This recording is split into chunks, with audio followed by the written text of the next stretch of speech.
Hello friends, नमस्कार।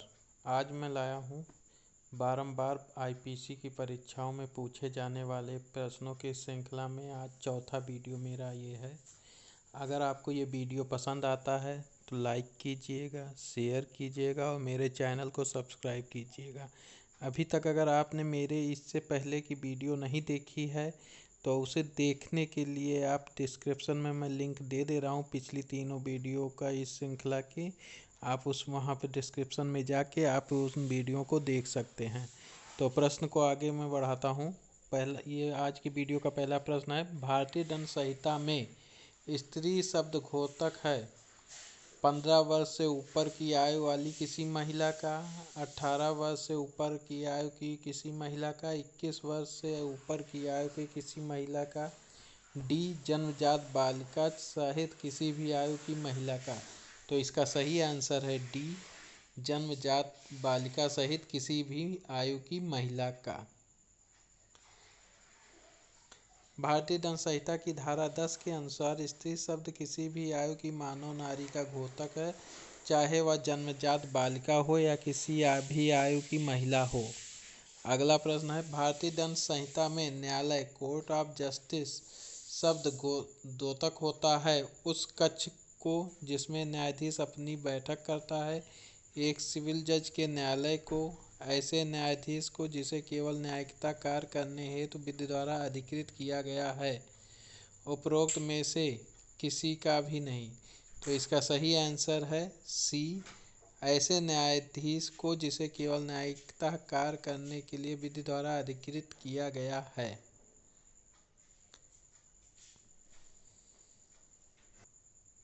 आइए इसकी व्याख्या देख लेते हैं। भारतीय दंड संहिता की धारा 20 के अनुसार न्यायालय शब्द उस न्यायाधीश का जिसे अकेले ही को न्यायिकता कार्य करने के लिए विधि द्वारा सशक्त किया गया हो, या उस न्यायाधीश निकाय का जिसे एक निकाय के रूप में न्यायिकता कार्य करने के लिए विधि द्वारा सशक्त किया गया हो, जबकि ऐसा न्यायाधीश निकाय न्यायिकता कार्य कर रहा हो, घोतक है।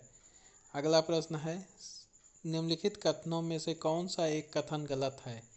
एक नगर पालिका का कर्मचारी लोक सेवक नहीं है, एडवोकेट लोक सेवक नहीं है, किसी विवाद को निपटाने के लिए न्यायालय द्वारा नियुक्त पंच लोक सेवक है, दंडाधिकारी लोक सेवक है। तो इसमें सही आंसर होगा ए, एक नगर पालिका का कर्मचारी लोक सेवक नहीं है। इसका कहने का तात्पर्य यह है कि एक नगरपालिका का कर्मचारी लोक सेवक होता है। एक नगरपालिका कर्मचारी भारतीय दंड संहिता की धारा 21 के अधीन लोक सेवक है, क्योंकि वह सरकार द्वारा नियुक्त है और उसके निर्देशों के अधीन कार्य करता है। अगला प्रश्न है, निम्नांकित में से एक लोक सेवक नहीं है?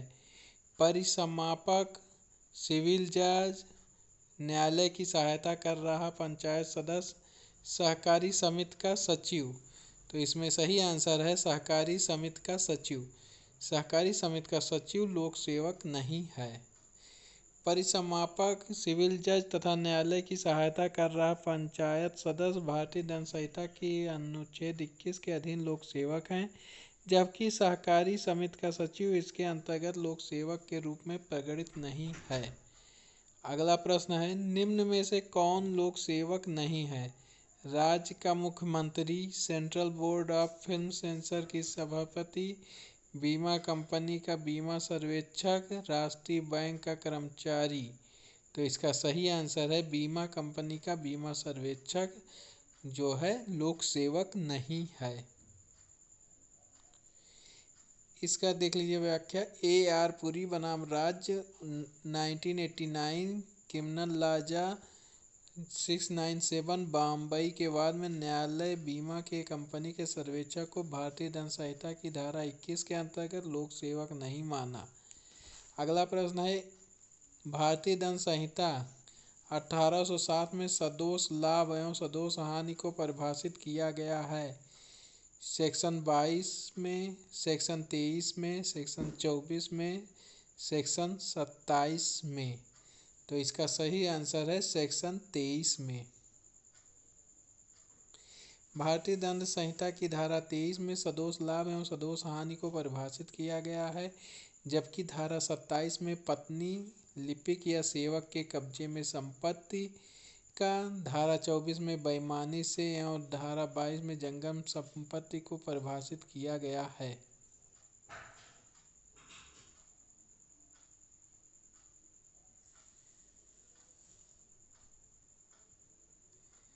निम्न में से कौन मूल्यवान प्रतिभूति नहीं है? एक पट्टे की प्रतिलिपि, बी एक किराना पत्र, सी तलाक का विलेख पत्र, डी एक प्रॉमिसरी नोट यानी प्रोनोट। तो इसका सही आंसर है ए, एक पट्टे की प्रतिलिपि प्रतिभूति नहीं है। एक किराया पत्र, तलाक का विलेख पत्र तथा एक प्रॉमिसरी नोट मूल्यवान प्रतिभूति हैं, जबकि एक पट्टे की प्रतिलिपि मूल्यवान प्रतिभूति नहीं है। अगला प्रश्न देखते हैं। सही उत्तर बताइए।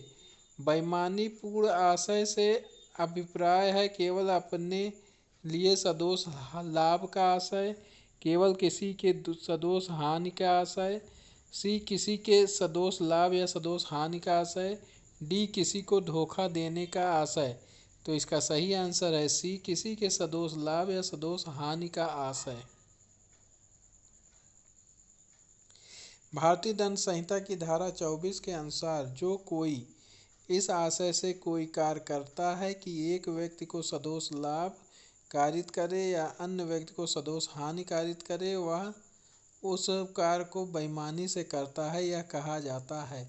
अगला प्रश्न देखते हैं। कपटपूर्ण को भारतीय दंड संहिता की किस धारा में आशय से कपट करना लेकिन अन्यथा नहीं के रूप में परिभाषित किया गया है?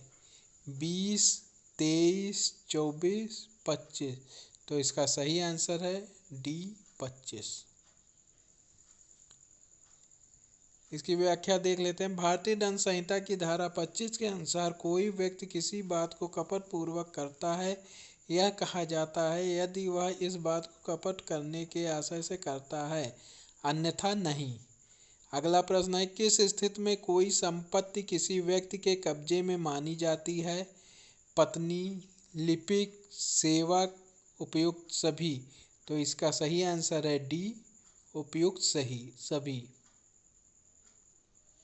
भारतीय दंड संहिता की धारा 27 के अनुसार जबकि संपत्ति किसी व्यक्ति के लिए उस व्यक्ति की पत्नी, लिपिक या सेवक के कब्जे में है, तब वह संपत्ति भारतीय दंड संहिता के अर्थ के अंतर्गत उस व्यक्ति के कब्जे में मानी जाएगी। अगला प्रश्न है।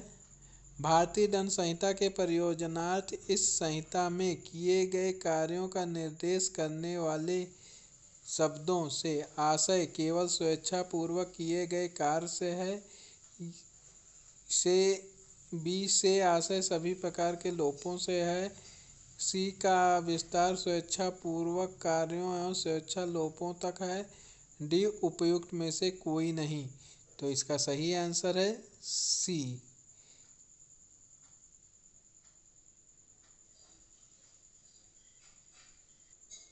भारतीय दंड संहिता की धारा 32 के अनुसार इस संहिता में किए गए कार्यों का निर्देश वाले शब्दों का विस्तार स्वेच्छया कार्यों एवं स्वेच्छया लोपों तक है। भारतीय दंड विधान की धारा 34 निर्धारित करती है प्रतिस्थानिक उत्तरदायित्व, संयुक्त उत्तरदायित्व, मूल अपराध, एक स्वतंत्र अपराध। तो इसका सही आंसर है बी, संयुक्त उत्तरदायित्व। भारतीय दंड विधान की धारा 34 निर्धारित करती है संयुक्त उत्तरदायित्व। अगला प्रश्न है। समान आशय से संबंधित आईपीसी के किस धारा में दिए गए हैं? धारा 34, धारा 149, धारा 297, धारा 316। तो इसका सही आंसर है ए, धारा 34। समान आशय से संबंधित प्रावधान आईपीसी की धारा 34 में दिए गए हैं। यहाँ पे इसकी व्याख्या देख लेते हैं। समान आशय से संबंधित प्रावधान भारतीय दंड संहिता की धारा 34 में दिया गया है। धारा 149 में सामान्य उद्देश्य, धारा 297 में कब्रिस्तानों आदि में अतिचार एवं धारा 316 में किसी सजीव जात शिशु की मृत्यु कारित करने से संबंधित प्रावधान समाहित हैं। भारतीय दंड संहिता की किस धारा में सामान्य आशय के संबंध में प्रावधान है? धारा 149, धारा 73, धारा 147, धारा 34। तो इसका सही आंसर है डी, धारा 34। सामान्य आशय के संबंध में प्रावधान भारतीय दंड संहिता की धारा 34 में है, जबकि धारा 149 सामान्य उद्देश्य से, धारा 73 एकांत परिरोध से तथा धारा 147 बलवा करने हेतु दंड से संबंधित है। अगला प्रश्न देखते हैं। अधोवर्णित भारतीय दंड संहिता 1860 की किस धारा में संयुक्त आपराधिक दायित्व का सिद्धांत वर्णित है? धारा 36, धारा 39, धारा 34, धारा 40। तो इसका सही आंसर है सी, धारा 34। इसकी व्याख्या देख लेते हैं। भारतीय दंड संहिता की धारा 34 संयुक्त आपराधिक दायित्व के सिद्धांत का प्रतिपादन करती है, जबकि अन्य धाराओं में धारा 36 में अंशतः कार्य और अंशतः लोभ द्वारा कारित परिणाम एवं धारा 40 में अपराध को परिभाषित किया गया है और धारा 39 में स्वेच्छा शब्द परिभाषित है। अगला प्रश्न देख लेते हैं। धारा 34 भारतीय दंड संहिता में प्रयुक्त वाक्यांश सभी के समान आशय के अग्रसरण में प्रारंभ से ही वहाँ है। 1870 के संशोधन अधिनियम द्वारा जोड़ा गया, वहाँ है ही नहीं। 1886 के संशोधन अधिनियम द्वारा जोड़ा गया। तो इसका सही आंसर है 1870 के संशोधन अधिनियम द्वारा जोड़ा गया।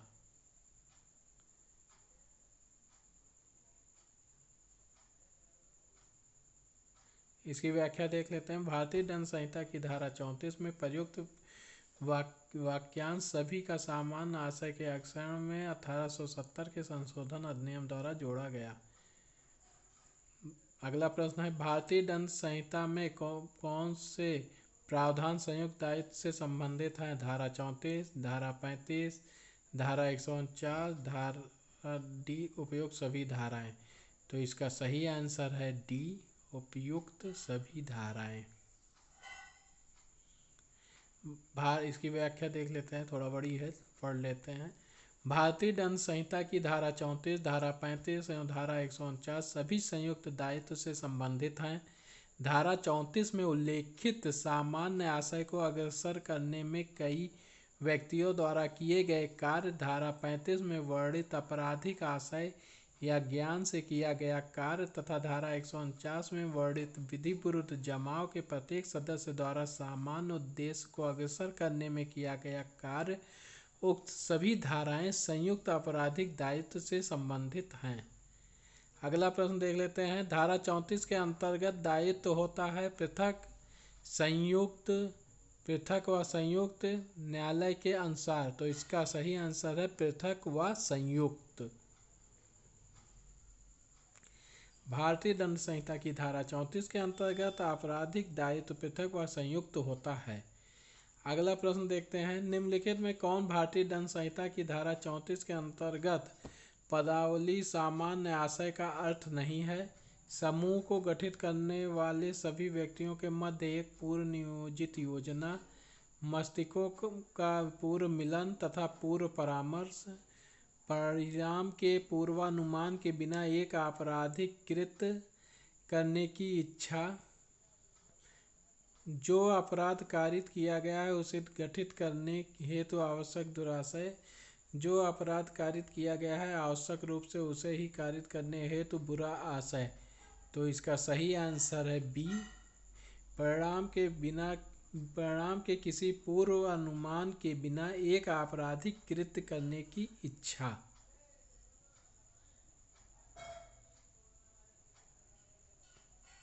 आइए इसकी व्याख्या देख लेते हैं। भारतीय दंड संहिता की धारा 34 के अंतर्गत पदावली सामान्य आशय का अर्थ है परिणाम के किसी पूर्वानुमान के साथ एक आपराधिक कृत्य करना, न कि परिणाम के किसी पूर्वानुमान के बिना एक आपराधिक कृत्य करने की इच्छा। अगला प्रश्न है। चार आदमी सामान्य आशय से कोई अपराध करते हैं, वे सभी दायी हैं। पृथक रूप से, संयुक्त रूप से, पृथक एवं संयुक्त रूप से, कोई नहीं। तो इसका सही आंसर है सी पृथक व संयुक्त रूप से। 4 आदमी समान आशय से अपराध करते हैं तो वे सभी पृथक व संयुक्त रूप से दायी हैं, अर्थात उनके विरुद्ध कार्रवाई एक साथ की जा सकती है। उनके अपराध की मात्रा के अनुसार दंड का परिणाम अलग अलग हो सकता है।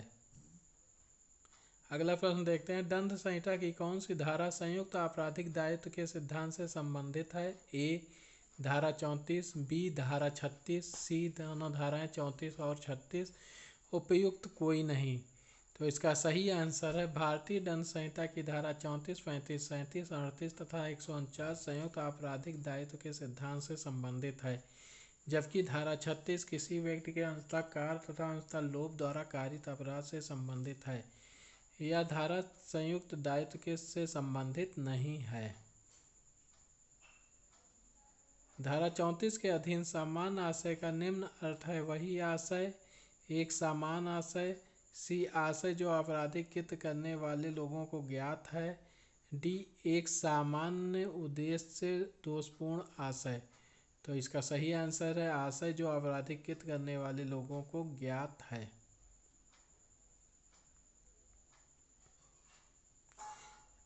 इसकी व्याख्या देख लेते हैं। भारतीय दंड संहिता की धारा 34 के अधीन सामान्य आशय का अर्थ है आशय जो आपराधिक कृत्य करने वाले लोगों को ज्ञात है तथा वे सभी उसमें भागीदार हैं। अगला प्रश्न है, सामान्य आशय का अर्थ है एक जैसा आशय, सभी द्वारा आशय में भागीदारी, वही आशय, समान योजना।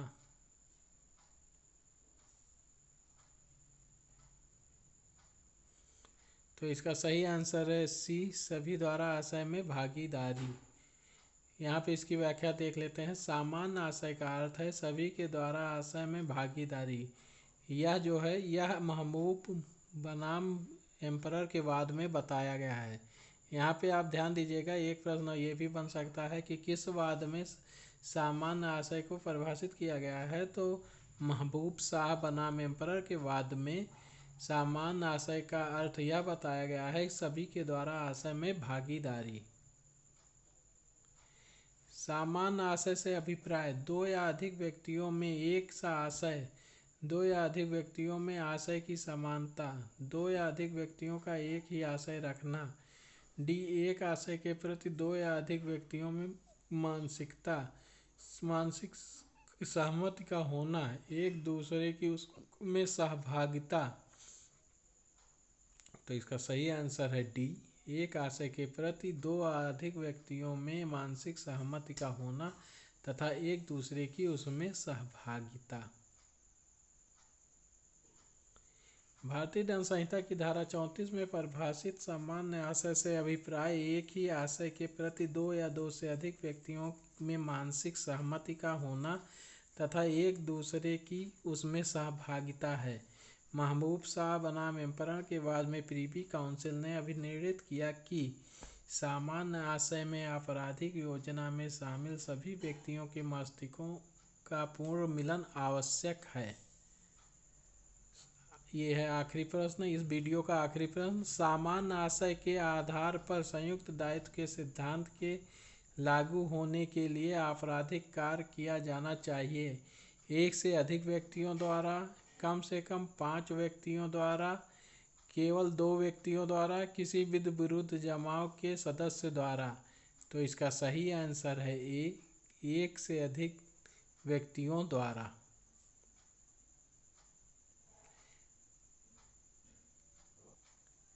आइए इसकी व्याख्या देख लेते हैं। भारतीय दंड संहिता की धारा 34 में परिभाषित सामान्य आशय के आधार पर संयुक्त दायित्व के सिद्धांत के आवश्यक तत्व निम्नलिखित हैं। एक आपराधिक कृत्य, दूसरा आपराधिक कृत्य एक से अधिक व्यक्तियों द्वारा किया गया हो, तीसरा आपराधिक कृत्य सब उन व्यक्तियों के सामान्य आशय को अग्रसर करने में किया गया हो, चौथा व्यक्तियों के बीच सामान्य आशय पूर्व निर्धारित योजना के अंतर्गत हो, पांचवा अपराध में सभी अभियुक्त किसी न किसी प्रकार सम्मिलित हों, छठा अपराध घटित होते समय सभी व्यक्तियों की शारीरिक उपस्थिति, परंतु सभी व्यक्तियों की सभी मामलों में शारीरिक उपस्थिति सदैव जरूरी नहीं है। आई होप कि आपको मेरा ये वीडियो पसंद आया होगा। अगर आपको मेरा ये वीडियो पसंद आता है तो प्लीज़ लाइक कीजिएगा, शेयर कीजिएगा और मेरे इस चैनल को ज़रूर सब्सक्राइब कीजिएगा, जिससे आपकी उपयोगी परीक्षाओं के लिए जो है और वीडियो मैं जो भी डालूं वो आपको सबसे पहले मिले। और आपने अगर इसके पूर्व की जो वीडियो नहीं देखे हैं उनका मैं लिंक डिस्क्रिप्शन में दे रहा हूं। आपको अगर देखने की इच्छा हो तो आप वहां पे देख सकते हैं। और आई होप कि आप मेरे चैनल को ज़रूर सब्सक्राइब करेंगे।